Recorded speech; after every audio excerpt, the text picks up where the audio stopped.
প্রিয় দর্শক, আপনাদের সকলকে স্বাগত জানাচ্ছি বৈশাখী টেলিভিশনের প্রতি রাতের আয়োজন গ্রামীণ ফোন 0 আওয়ারে।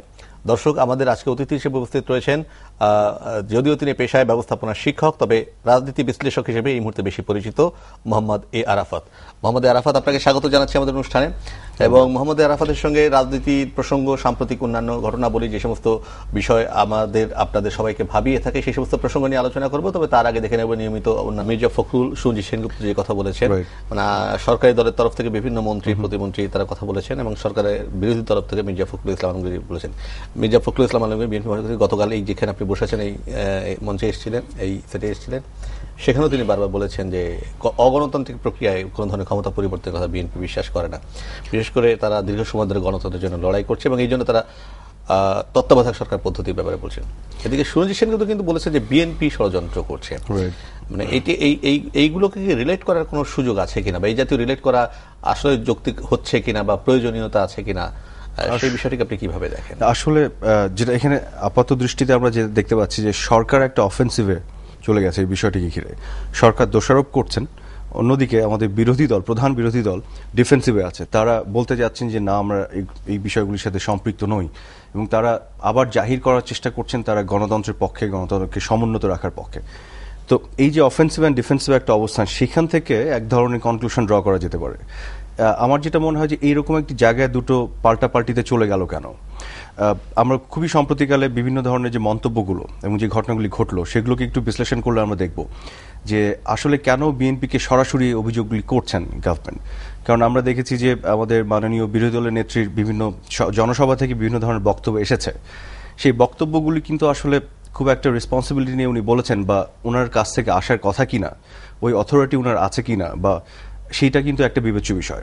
এবং এই অথরিটি ছাড়া এরকম সেন্সিটিভ অ্যান্ড জটিল বিষয় নিয়ে কথা বলতে গেলে সেটা আসলে কিন্তু একটা খুব প্রভোকেটিং, খুব উত্তেজনাকর একটি বিষয়, সিচুয়েশন তৈরি করে।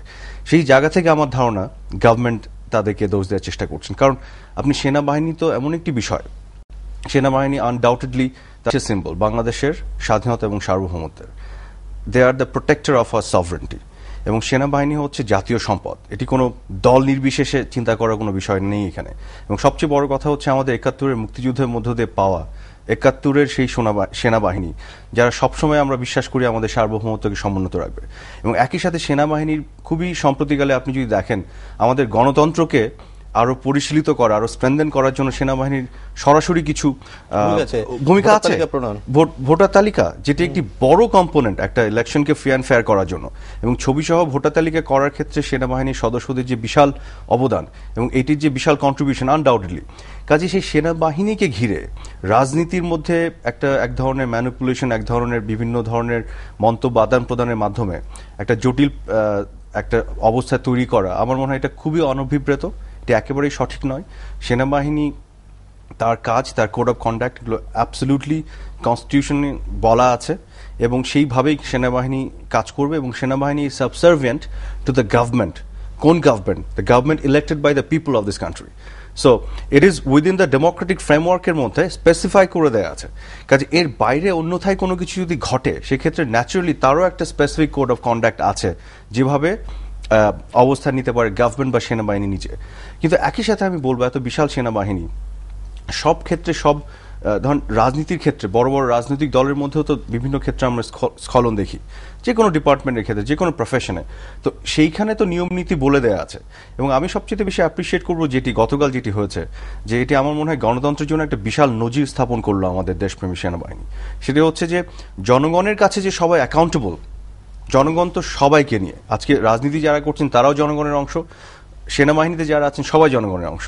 তো সবকিছু কিন্তু জনগণকে ঘিরে। তো জনগণের কাছে জবাবদিহিতা নিশ্চিত করার জন্য যা কিছু তাকে যে একেবারে পরিষ্কার করেছেন জনগণের সামনে, এটা একটি চমৎকার নজির। এবং গণতন্ত্রকে আমি আরো ফিউচারে আমি দেখছি আরো ব্রাইটার একটা জায়গায় যাওয়ার জন্য আমরা প্রস্তুত। এবং সেনাবাহিনীর কিন্তু ভূমিকার কোনো সীমা নেই আসলে গণতন্ত্রের, সত্যি কথা বলতে। তো এরকম একটি জায়গায় এসে আমাদের আবার অতীত যদি আমরা ঘাঁটি, আমরা দেখেছি বিভিন্ন পর্যায়ে দেশি বিদেশি বিভিন্ন ধরনের চক্রান্ত কিন্তু হয়েছে। সেনাবাহিনীকে ভিতরে ম্যানিপুলেট করে আমাদের রাজনীতিকে ম্যানিপুলেট করা হয়েছে, এবং সবসময় গণতন্ত্রকে চুরি করার একটা পায়তারা আমরা দেখেছি বিভিন্ন মহল থেকে। কাজে আমাদের এই ধরনের ভয়ের জায়গাটা কিন্তু আবার এটাও কাজ করে। তো সেইখানে বিএনপি একটি রাজনৈতিক দল যারা ডেফিনেটলি আপনি যেটি বললেন যে তারা একটি প্রক্রিয়ার মধ্য দিয়ে একটি রাজনৈতিক এবং গণতান্ত্রিক অবস্থানে এসেছে, এ ব্যাপারে সন্দেহের কোনো অবকাশ নেই। বাট একই সাথে বিএনপির সৃষ্টির যে প্রক্রিয়া সেটিও আমরা জানি। তো সেই দিক থেকে দেখলে হয়তো বিএনপির মধ্যে একটা ফ্যাকশন থাকতে পারে যারা হয়তো ভাবছে যে কোনো না কোনোভাবে শুধু রাজনীতির সুষ্ঠু প্রক্রিয়ার বাইরে অন্য কোনোভাবে যে ক্ষমতার দ্বন্দ্বে ক্ষমতায় যাওয়ার যে মোহ, সেই জায়গাতে কোনো একটা বিষয় থাকতে পারে। এবং সেটার একটা রিফ্লেকশন আমরা যদি বলি যে সরকার মনে করেছে আমাদের মাননীয় বিরোধী দলের নেত্রী সেই মন্তব্যের মধ্য দিয়ে, এই কথাটা কিন্তু খুব শক্ত একটি কথা যে সেনাবাহিনীর মধ্যে গুপ্ত হত্যা চলছে এবং কেউ জানে না এবং এই বিষয়গুলি হচ্ছে। এটি তো একটি গণতান্ত্রিক সমাজে গণতান্ত্রিক রাষ্ট্র ব্যবস্থা হতে পারে না। কাজে এরকম কথা বললে কিন্তু এটা আমাদের সবাইকে শঙ্কিত করে এবং সেনাবাহিনীকে একটি প্রশ্নের সম্মুখে নিয়ে আসে। কাজে এই ধরনের মন্তব্য দেওয়া থেকে আমাদের বিরত থাকা উচিত। যদি কোনো কিছু ঘটে থাকে এবং সেই ঘটনার কি হয়েছে তার পূর্ণ বিবৃতি যে অথরাইজড যে বডি আছে, আইএসপিআর যেমন আছে, বা সেনাবাহিনী সশস্ত্র বাহিনী বিভাগ যারা প্রতিটি প্রশ্নের উত্তর দিয়েছে আমাদের সাংবাদিকদের, আমরা দেখেছি গতকাল, এই প্রক্রিয়ার মধ্য দিয়ে সেটি আসা উচিত। আমার মনে হয় অনাহত এই ধরনের কোনো কমেন্ট করা যেগুলো আসলে আরো জটিল করবে পুরো বিষয়গুলোকে, এটি আমাদের করা ঠিক হবে না। এখন আমি যে প্রশ্নটা পরবর্তীকালে করতে চাই সেটা আপনার কি মনে হয় অবজারভেশনে, বা আপনি অনেকের সঙ্গে কথা বলেছেন নিশ্চয়ই আমার ধারণা এর ভিতরে, এখানে বিষয়গুলো নিয়ে আপনি সারাক্ষণ পড়াশোনা করতে থাকেন, এটা আমি জানি যে এটা আপনার এখন অবসেশনের মধ্যে যে কি political situation happening all around, সেটা হচ্ছে যে কাউকে কাউকে ধরা হয়েছে, কাউকে কাউকে খোঁজা হচ্ছে, কাউকে কাউকে সন্দেহ করা হচ্ছে, লিঙ্কগুলো বের করা হচ্ছে, এবং ইতিমধ্যে তদন্ত কমিটি গঠন করা হয়েছে, তদন্ত আদালত গঠন করা হয়েছে, সেগুলো সেনাবাহিনীর ভেতরকার আইন অনুযায়ী পরিচালিত হবে। সেই বিষয়ে আমাদের বাইরে থেকে কিছু বলার নেই সেটা। কিন্তু আপনি কি মনে করছেন না যে ষড়যন্ত্র, সরকার উৎখাতের ষড়যন্ত্র, গণতান্ত্রিক ব্যবস্থাকে ব্যাহত করবার ষড়যন্ত্র নানাভাবেই অব্যাহত আছে? এই ঘটনাটি তা প্রমাণ করে তো যে এক ধরনের ষড়যন্ত্র তো হয়েছে বটেই, কিন্তু কারা এই ষড়যন্ত্রের মধ্যে আছে, আমাদের মেইন স্ট্রিম পলিটিক্যাল পার্টির কারো এর মধ্যে ইন্ধন আছে কিনা, আমার মনে হয় এটি সাবজেক্ট টু ইনভেস্টিগেশন এবং এই বিষয়গুলি খোলাসা হওয়া খুবই জরুরি। এবং আমার নিজে ব্যক্তিগত আন্ডারস্ট্যান্ডিং যেটি যে এটি একটি বিচ্ছিন্ন ঘটনা ঘটেছে, হয়তো একটি ডিসিপ্লিন ফোর্সের মধ্যে হয়তো কিছু পাগলামি ঘটেছে, কিছু উচ্ছৃঙ্খল কিছু সদস্য যেটি আইনের বাইরে যে সংবিধানের বাইরে যে কিছু ঘটানোর চেষ্টা করেছে। বাট আমাদের সেনাবাহিনী, যেটি বললাম আমাদের সার্বভৌমত্বের প্রতীক, তারা তাদের কোড অফ কন্ডাক্টের মধ্যে থেকে এই ব্যাপারটিকে শক্ত হাতে দমন করেছে এবং বাকি বিষয়গুলি সেই নিয়ম নীতির মধ্যে থেকেই, গণতান্ত্রিক প্রক্রিয়ার মধ্যে থেকেই তারা করে আছে। এবং আমি মনে করি যে এই পুরো বিষয়টিকে আমি আবার স্বাভাবিকভাবেও দেখতে চাই যে বাংলাদেশের গণতন্ত্রের ম্যাচুরিটি যে জায়গায়, আমাদের নিকট অতীতে তো আমরা দেখেছি যে এই ধরনের উত্থান পতন, আপস অ্যান্ড ডাউনস আমাদের দেশে হয়েছে। এখনো অনেকে হয়তো দিবাস্বপ্ন দেখেন যে গণতন্ত্রের বাইরে থেকেও হয়তো কিছু করার সুযোগ আছে, কিন্তু আমি ব্যক্তিগতভাবে মনে করি আমাদের, বিশেষ করে আমাদের ইলেকট্রনিক মিডিয়া এবং মিডিয়া যে একটা ম্যাচিওর জায়গায় পৌঁছেছে এবং যেভাবে ওয়াচডগের রোল প্লে করে গণতন্ত্রকে সমুন্নত রাখার জন্য, এই যে সেনাবাহিনীর যে ভূমিকার সাথে সাথে আমি বলবো মিডিয়ার যে একটা ইনর্মাস একটা ভূমিকা আছে এবং আমাদের ওভারঅল জনগণের ম্যাচুরিটির একটা যে আপলিফটমেন্ট হয়েছে এবং সব কিছু নিয়ে আসলে এই ধরনের ম্যানিপুলেশন, এই ধরনের যন্ত্র মানে টেকা খুবই মুশকিল। কাজে যারা এই ধরনের চিন্তা ভাবনা করছেন তারা কিন্তু আমাদের মেজরিটি মানুষ, 99.9% আমি বলবো সাধারণ জনগণ এবং মেজরিটি মানুষ, মিডিয়ার কমিউনিটি সদস্য, সেনাবাহিনী, পুলিশ বাহিনী, আদার প্রফেশনালস, এডুকেশন, সব যতগুলি কমিউনিটি আছে বা বিজনেস কমিউনিটি, প্রত্যেকটি কমিউনিটি মেজরিটি যারা আছেন member of and citizens of this country, তাদের বিপক্ষে তারা কাজ করছেন, এই ক্ষুদ্র গুটি কয়েক কিছু মানুষ। এবং এই ধরনের ইনিশিয়েটিভ, এই ধরনের এফোর্ট বাংলাদেশে আর টেকার কোনো সুযোগ নেই, এমন একটি বাস্তবতায় আমরা চলে আসছি। এটি একটি আশার কথা। এই ধরনের স্খলন হয়তো ঘটবে, বাট আমি একেবারেই মনে করি না। তবে একই সাথে এটি আমাদের মানতে হবে যে এই দ্বন্দ্বটা কিন্তু থেকেই যাবে। তার মানে যারা এই ষড়যন্ত্রগুলি করতে চান, যারা এইভাবে গণতন্ত্রকে ব্যাহত করতে চান, যে অশুভ শক্তি সেটি আছে, এটা আমরা বুঝতে পারলাম, আরো ভালোভাবে বুঝতে পারলাম। কিন্তু এই অশুভ শক্তির সাথে আমাদের মেজরিটি মানুষের যে শুভ শক্তি যে দ্বন্দ্ব, সেই দ্বন্দ্বে আমি আশাবাদী যে শুভ শক্তির জয় বারে বারে হবে এবং অশুভ শক্তির যে এই প্রচেষ্টাগুলি বারে বারে আমরা ব্যর্থ করে দেব সবাই মিলে। সে আমাদের গণমাধ্যম, আমাদের সাধারণ জনগণ, আমাদের রাজনীতিবিদ, আমাদের দেশপ্রেমী সেনাবাহিনী, আমাদের প্রফেশনালস, আমাদের বিজনেস কমিউনিটি, আমরা সবাই মিলে এবং গণতন্ত্রের আরো আরো উন্নতির দিকে আমরা এগিয়ে যাব, সেটি আমার মনে হয়। এটা খুব ভালো কথা বলেছেন যে এই আশাবাদ কিন্তু আমাদেরকে এগিয়ে নিয়ে যাবে। এবং ইতিমধ্যে আপনারা যদি পত্রপত্রিকা, গণমাধ্যমে বা যে বিভিন্ন টেলিভিশনগুলো যে ফোন ইন যে প্রোগ্রামগুলো হয় দেখতে পাই যে তারা খুব ম্যাচিউরড প্রশ্ন করেন, এবং রাজনীতিবিদরা কিন্তু আগের থেকে এখন অনেক বেশি ভালনারেবল, মানে জবাবদিহিতার প্রশ্ন পয়েন্ট থেকে, এই জন্য অনেক সময় সরকারকেও দুর্বল মনে হয়। কারণ জবাবদিহিতা আগে এত ছিল না, তথ্যের এখন কিন্তু প্রভাব, এই যে ঘটনাটি ব্রিফিং, এটা কিন্তু তথ্য জানিয়ে দেওয়া হলো। অবশ্যই তথ্য সো মাচ পাওয়ারফুল যে এটি কিন্তু মানুষকে ডিসিশন নিতে সহায়তা করবে।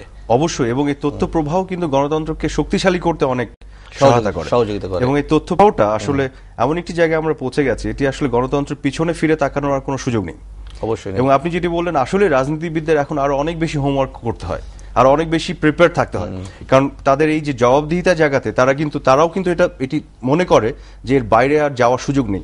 এই যে সামন্তবাদী ফিউডাল যে চিন্তা ভাবনা কিন্তু আর নাই, যে আমি শাসক, আমি শোষক, আমি এতদিন দেশ চালাবো। তারা কিন্তু উঠতে বসতে দেখেন মিডিয়ার সামনে মুখোমুখি হচ্ছেন এবং জনগণের যে পালস বুঝেই কথাগুলি বলার চেষ্টা করছেন, এবং তাদের কিন্তু মনে হয় তাদের কথার মধ্য দিয়ে তারা আসলে সাবমিট করছেন জনগণের কাছে, তাদের বডি ল্যাঙ্গুয়েজ এন্ড জেস্চার। এটি গণতন্ত্রের জন্য যে কতটা পজিটিভ একটি বিষয়, মানে আমি আশায় খুব ব্যক্তিগতভাবে খুবই আশাবাদী, এবং আমার ধারণা বাংলাদেশের মানুষ আশাবাদী। এবং এই আশা নিয়ে একটু ছোট্ট আরাফাতের সঙ্গে আমরা কথা বলছি রাজনীতির প্রসঙ্গ, এবং রাজনীতির সঙ্গে সেনাবাহিনীর প্রসঙ্গ এসে গেছে কিছু, এবং সেনাবাহিনীর যে ইতিবাচক ভূমিকা, ইতিবাচক দৃষ্টিভঙ্গি, গণতন্ত্রের পক্ষে তাদের যে অবস্থান, সেটি নিঃসন্দেহে প্রশংসনীয় এবং এটি অভূতপূর্ব, আগে কখনো দেখা যায়নি। বাংলাদেশ সেনাবাহিনীর একটি নতুন রূপ আমরা দেখেছি।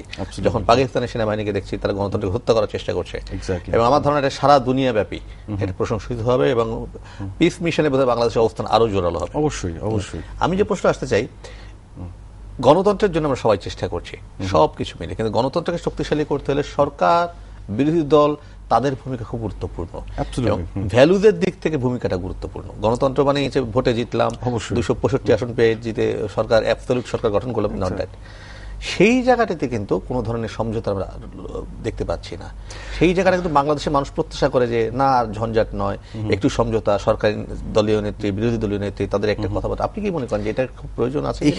এখানে আমার যেটা আন্ডারস্ট্যান্ডিং, সেটা আমি একটু মানে স্পেসিফিকলি বলি পরিষ্কার। দেখুন, গণতন্ত্রে কিন্তু ডিসএগ্রিমেন্ট থাকবেই, মতদ্বৈধতা, এটাই গণতন্ত্রের বিউটি। এবং ডিসএগ্রিমেন্ট থাকবে, সেখানে ডিবেট হবে, ডিসকাশন হবে, এবং তার মধ্য দিয়ে প্রগ্রেসটা হবে। আপনি সবাই যদি একমতের মধ্যে চলে আসে তাহলে কিন্তু প্রগ্রেস থেমে যাবে। কাজেই ডিসএগ্রিমেন্টটা হচ্ছে পূর্ব শর্ত প্রগ্রেসে, উন্নয়নের। কাজে সেটা কিন্তু সেটাই বলে অ্যাবসলিউটলি, এবং that is very important in democracy. কিন্তু আমাদের এখানে হয়েছে কি ডিসএগ্রিমেন্ট না, আমাদের এখানে হয়ে গেছে কি একটা দ্বন্দ্ব, একটা ডিভিশন। এবং এটা হওয়ার জন্য হয়েছে কেন, সেটা একটু পেছন দিকে দেখতে হবে। এবং এটি সলিউশন কি আমি জানি না।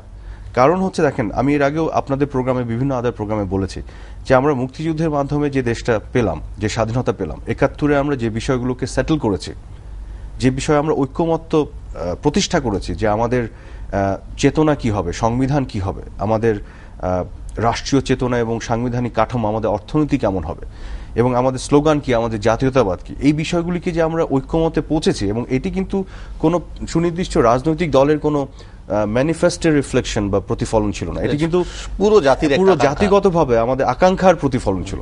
সেই জায়গা থেকে কিন্তু আমরা সরে গেছি ৭৫-এর পরবর্তী সময়। এবং যেটি হয়েছে কি, আজকে বাংলাদেশ এমন একটি দেশ, যেটা আমি আগেও বলেছি, যে আর জাতীয়তাবাদ দুটি, এবং যে এই জাতীয়তাবাদ নিয়ে আপনি নেগোশিয়েট করতে দেখেছেন। জাতীয়তাবাদ কি কলমের খোঁচায় পরিবর্তন হয়? কিন্তু আমাদের কিন্তু হয়েছে। আমাদের স্লোগান আমরা দেখেছি, মুক্তিযুদ্ধের মধ্য দিয়ে যে স্লোগান আমরা পেয়েছি, তার বিপক্ষে আরেকটি স্লোগান প্রতিষ্ঠিত করা হয়েছে। আমাদের ইতিহাসও কিন্তু দুটি, একটি সঠিক ইতিহাস, একটি বিকৃত ইতিহাস। আমাদের সংবিধান, সঞ্জয় সেনগুপ্ত আজকে বলেছেন যে দেশ দুভাগে বিভক্ত। অ্যাবসলিউটলি। নির্মলেন্দু গুণের কবিতা আছে, উদ্যানের বিরুদ্ধে উদ্যান, উদ্যানের বিরুদ্ধে উদ্যান। এক্স্যাক্টলি। এই পিছন দিকে আমরা রুটে যদি ফিরে না যাই, আমরা শুধু সমঝোতা করে আমরা গলাবাজি করলে কিন্তু সমঝোতা হবে না। এই জন্য আমি যেটি মনে করি, আমাদের মুক্তিযুদ্ধের মাধ্যমে যে ঐক্যমত্যের জায়গা, মূল কাঠামোতে যে ঐক্যের জায়গা, যার উপরে আমার দেশ দাঁড়াবে, আমার সমাজ, আমার রাজনীতি দাঁড়াবে, সেইখানে আমার ঐক্যমত্য থাকতেই হবে। এখানে পৃথিবীর সবে সেই ঐক্যমত্য আছে।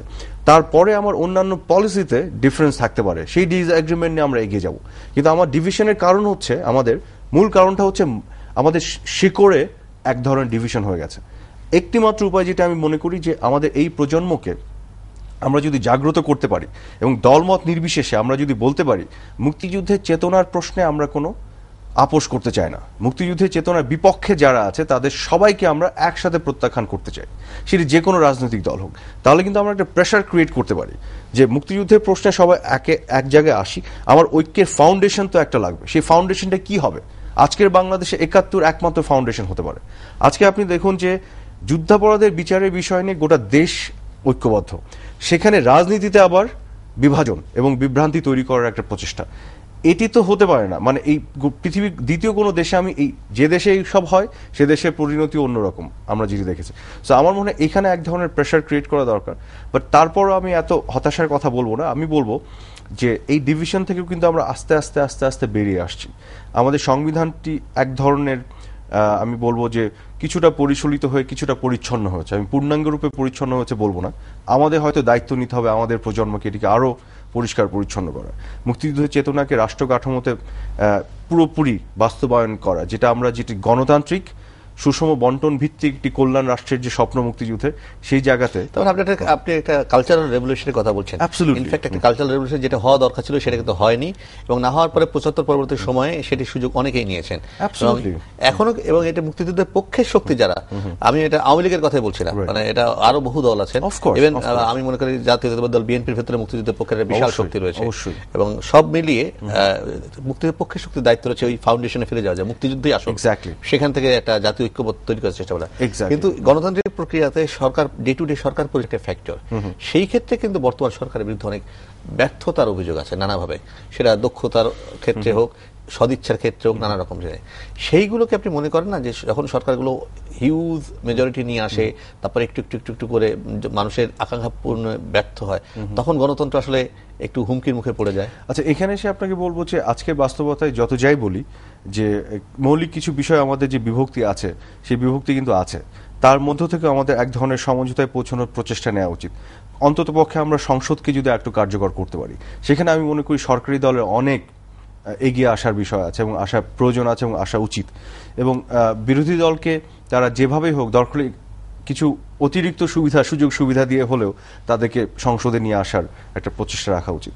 এবং একই সাথে আমি মনে করি যে কিছু কিছু ক্ষেত্রে আমরা এগিয়েছি গণতন্ত্রকে আরো স্ট্রেনথেন করার ক্ষেত্রে, মানে একেবারে কিছু রিফর্ম ইনিশিয়েটিভ, যেমন ধরেন সংসদীয় কমিটিগুলি কিন্তু এখন অনেক অ্যাক্টিভ, কিন্তু অ্যাক্টিভ হলেও তার কোনো ফল আমরা পাচ্ছি না, কারণ এখানে কিছু আইনে কিছু পরিবর্তন আনার প্রয়োজন আছে।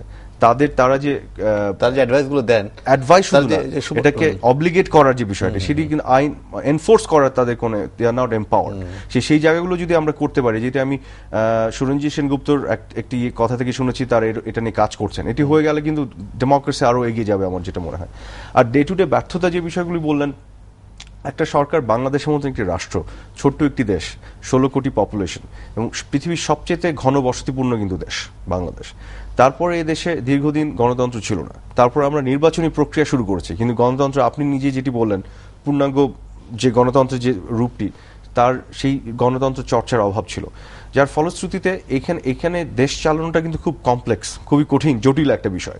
তারপরে আমাদের দেশের সাধারণ মানুষের যে বিষয়গুলি আছে, এখানে দারিদ্র্য আছে, এখানে অশিক্ষা আছে, সবকিছু নিয়ে খুবই জটিল বিষয়। সেখানে আমার যেটা মনে হয়, দেশকে খুব আপনি কুইকলি যদি এগিয়ে নিতে চান, সেখানে আবার সমঝোতাটা খুবই দরকার সরকার এবং বিরোধী দলের, আবার সেটাও অ্যাবসেন্ট। রাজনীতি নিজেই, সংঘাতের রাজনীতি যেটি ওই দ্বন্দ্ব থেকে আসা, যেটি বিভাজনের রাজনীতি থেকে আসা, সেটি নিজেই একটি বড় বাধা কিন্তু এই অন্তরায় এগিয়ে যাওয়ার জন্য। তো সবকিছু মিলে আমি যেটি বলবো যে এককভাবে মানে কাউকে দোষ না দিয়ে আমাদের শুধু খুঁজতে হবে রুট কজগুলি, কারণগুলি, আসল কারণগুলি যদি খুঁজতে পারি, তখনই আমরা সলিউশনের দিকে হয়তো যেতে পারবো। এবং সেখানে আমাদের খুব অনেস্টি নিয়ে, অনেস্ট হয়ে, সততার সাথে সেই কারণগুলিকে আইডেন্টিফাই করা এবং সেটাকে অ্যাডমিট করতে হবে। আমরা যদি পলিটিক্যাল কথার মার প্যাচে ম্যানিপুলেশনের মধ্যে থেকে যাই, আমরা আসলে নিজেদেরকে বোকা বানাবো এবং eventually to move forward would be very difficult in that case. সেই ক্ষেত্রে আপনি যেটা বলছেন যে হ্যাঁ, এরকম পরিস্থিতি এই মুহূর্তে বাংলাদেশের যে সরকারি ক্ষমতা থাকতো না কেন, বিশেষজ্ঞরা বলে থাকেন যে পরিস্থিতি খুব বেশি এদিক ওদিক হতো বলে মনে হয় না। আওয়ামী লীগ না থেকে বিএনপি যদি থাকতো বা অন্য কেউ যদি থাকতো, হয়তো গুণগত উল্লেখযোগ্য পরিবর্তন হতো না বলে অনেকে। আপনি ইকোনমিক ডেভেলপমেন্টের কথা বলছেন, শুধুমাত্র ইকোনমিক না, সব মিলিয়ে আপনি যদি সব মিলিয়ে দেয় সেটি একটা হতো। কিন্তু এই যে সরকার এই যে গণতান্ত্রিক প্রক্রিয়াকে ধারাবাহিক রাখা যায় নির্বাচন, এবং সেটি একটা বড় ভূমিকা হচ্ছে, এতদিন ছিল তত্ত্বাবধায়ক সরকার ব্যবস্থা, সেটি বিলুপ্ত হওয়ার ফলে আপনি কি মনে করেন যে বাংলাদেশে আপনি যে ঐক্য যেহেতু নাই, সমঝোতা যেহেতু নাই, ফলে এরকম একটি ব্যবস্থা না থাকা কি আপনি মনে করছেন না একটু ঝুঁকিপূর্ণ? এই বিষয়টি নিয়ে আমি এখনো আশাবাদী। এই কারণে আমি জিনিসটিকে যেভাবে দেখি সেটি একটু ব্যাখ্যা করি। তত্ত্বাবধায়ক সরকারের যে ব্যবস্থাটি, এই দাবিটি কিন্তু আজকে যারা সরকারে আছেন তাদেরই ছিল, এটা আমরা সবাই জানি। এবং 96 সালে এটা প্রথমবারের মতো নিয়ে আসা হয়। তার আগে 91 সালে যে ব্যবস্থায় ইলেকশনটি হয়েছে এটি কিন্তু এই হুবহু এই ব্যবস্থার আওতায় না, সেটি একটু ভিন্ন ব্যবস্থা ছিল, একটু অন্তর্বর্তীকালীন অন্য রকমের একটি ফরম্যাট ছিল। তারপরে 91-এ বিএনপি ক্ষমতায় আসলো, আমরা সবাই জানি, এবং আওয়ামী লীগের আন্দোলনের মুখে একটি পর্যায়ে এসে বিএনপি এককভাবে নির্বাচন করলো, করার পরে তারা এই সিস্টেমটি আনলো। তখন আপনার যদি মনে থাকে বিএনপি কিন্তু একক এই ফর্মুলাটি চক আউট করে সংবিধান ইনকর্পোরেট করলো, এখানে কিন্তু ডিসকাশনের সুযোগ ছিল না। তারপরে তৎকালীন বিরোধী দল আওয়ামী লীগ এটি মেনে নিয়েছিল, এবং এই যে ফর্মুলাটি তারা যেটা চক আউট করেছিল এবং সংবিধান ইনকর্পোরেট করলো, এই ফর্মুলার আন্ডারে আমরা তিনটি ইলেকশন দেখেছি, এবং এই 3টি ইলেকশন দেখা থেকে আমাদের কিছু অভিজ্ঞতা হয়েছে। আমরা দেখেছি যে এই ফর্মুলার মধ্যে কিছু গলদ থেকে গেছে, যেটা আমার আন্ডারস্ট্যান্ডিং। এই গলদের কারণে আপনার যদি মনে থাকে 96 সালে আরেকটি কুয়ের অ্যাটেম্প্ট হয়েছিল কিন্তু, এবং 2001-এর যে ইলেকশনটি সেটি নিয়ে অনেক বিতর্ক হয়েছিল যে এক ধরনের সিভিল কু হয়েছিল তত্ত্বাবধায়ক সরকার গঠন করার সাথে সাথে। এবং 1/11-এ যে ঘটনাটি ঘটলে তো আমাদের কিছুদিন আগের ঘটনা, আমরা এখনো জানি, fresh in memory. Exactly. So এখন যেটি হচ্ছে যে আপনি দেখুন, সুষ্ঠু নির্বাচন, ফ্রি অ্যান্ড ফেয়ার ইলেকশন গণতন্ত্রের একটি অনুষঙ্গ, একটি উপাদান, এটি কিন্তু পুরো গণতন্ত্র নয়। তত্ত্বাবধায়ক সরকারের বিষয়টি আমাদের দরকার কেন ছিল? একটি ফ্রি অ্যান্ড ফেয়ার ইলেকশন করার জন্য। কিন্তু আমরা দেখেছি যে এই ফর্মুলাটা ফ্রি অ্যান্ড ফেয়ার ইলেকশন হয়তো করছে, কিন্তু এটি কখনো কখনো পুরো গণতন্ত্রকে হুমকি দিয়ে বসছে, যেটি আমরা দেখেছি ভেরি রিসেন্টলি। তো এরকম একটি পরিস্থিতিতে আমরা এটা যদি সংস্কার চাই, তাহলে আমি মনে করি না সেটি খুব একটা অযৌক্তিক হবে। On the top of this আমরা জানি যে হাইকোর্টের একটি ভার্ডিক্ট আছে, একটি জাজমেন্ট, একটি রায় আছে, যে রায় বলছে যে এটি সংবিধানের মূল যে নীতি তাকে কন্ট্রাডিক্ট করে, সাংঘর্ষিক। সো অটোমেটিক্যালি হাইকোর্ট যখন রায়টি দেয়, it becomes an obligation on the government. এখন আপনি বলবেন তার পূর্ণাঙ্গ রায় তো আসেনি, কিন্তু মজার ব্যাপারটি হচ্ছে এটা নিয়ে আমরা অনেকেই আলোচনা করতে দেখি। দেন হাইকোর্ট রায় যখন হয়, justice is pronounced, justice is delivered, মানে ইয়েস অর নো, হ্যাঁ অথবা না, রায় হয়ে গেছে। পূর্ণাঙ্গ রায়টি কিন্তু কোনো কিছু পরিবর্তন করে না। পূর্ণাঙ্গ রায়টি তার জাস্টিফিকেশন, ব্যাখ্যা বিশ্লেষণ, সেটি কিন্তু has nothing to do with the original রায়। আপনি মনে করছেন যে এই প্রক্রিয়াটি মানে যেহেতু বিতর্কিত মানে তত্ত্বাবধায়ক সরকার ব্যবস্থা, ফলে এটি নতুন করে যে সরকারের অধীনে করার চেষ্টা চলছে, সেটি নিয়ে আরো গবেষণা হতে পারে? আমি যেটি মনে করি একটু বলি আপনাকে, এখানে আমি বিভিন্ন পর্যায়ে সৈয়দ আশরাফ সাহেবের কিছু কথা এবং আমাদের মাননীয় প্রধানমন্ত্রী বিভিন্ন কথা থেকে সবগুলোকে একত্রিত করে যেটি পেয়েছি, ওনারা বিভিন্ন পর্যায়ে বলেছেন কিন্তু যে ওনারা তত্ত্বাবধায়ক সরকার অন্য ফর্মুলায় চক আউট করতে চান। ওনারা বলেছেন যে আমরা সুশীল সমাজ থেকে লোকজন, অফকোর্স আমার মনে হয় এখনো স্কোপ আছে, শেষ হয়ে যায়নি, অফকোর্স নট, এখনো 2 বছর আছে। অসংখ্য ধন্যবাদ মোহাম্মদ আরাফাত আমাদেরকে সময় দেওয়ার জন্য। আমাদের সবাই শেষ হয়ে গেল, আরেকটা আলোচনা করা যেত। প্রিয় দর্শক, একটা বিষয় কিন্তু স্পষ্ট, সেটি হচ্ছে যে গণতন্ত্রকে যে কোনো মূল্যেই আমাদেরকে এগিয়ে নিয়ে যেতে হবে, এবং এগিয়ে নিয়ে যাওয়ার জন্য সুষ্ঠু, নিরপেক্ষ, অবাধ নির্বাচনের কোনো বিকল্প নেই। একই সঙ্গে এই গণতন্ত্রকে এগিয়ে নিয়ে যাওয়ার জন্য কিছু মৌলিক বিষয়ে জাতীয় ঐক্যমতের কোনো বিকল্প নেই। বিরোধিতার জন্য বিরোধিতা নয়, যৌক্তিক কারণে বিরোধিতা, এবং এগ্রিমেন্ট ডিসএগ্রিমেন্ট বলতে যা বোঝায়, মানে ভিন্ন মত থাকলে সেই ভিন্ন মত পোষণ করার অধিকার সবারই আছে, কিন্তু বিরোধিতার জন্য বিরোধিতার যে সংস্কৃতি আমরা দীর্ঘদিন ধরে দেখে আসছি, সেটি থেকে বোধহয় বেরিয়ে আসার একটা সময় এসেছে। বাংলাদেশে মানুষ পেছনে ফিরতে চায় না, কেউই পেছনে ফিরতে চায় না। দুনিয়া এমন একটা জায়গায় চলে গেছে, আমাদের মধ্যে পেছনে ফেরার আর অবকাশ নেই। আমরা যদি পেছনে ফিরি আর কোনোদিনই দুনিয়ার এই দৌড়ে এগোতে পারবো না। তাই আমাদেরকে সামনে যেতে হবে। আসুন আমরা যে যার অবস্থান থেকে সেই প্রক্রিয়ায় সামিল হই। প্রিয় দর্শক, ভীষণ ভালো থাকবেন।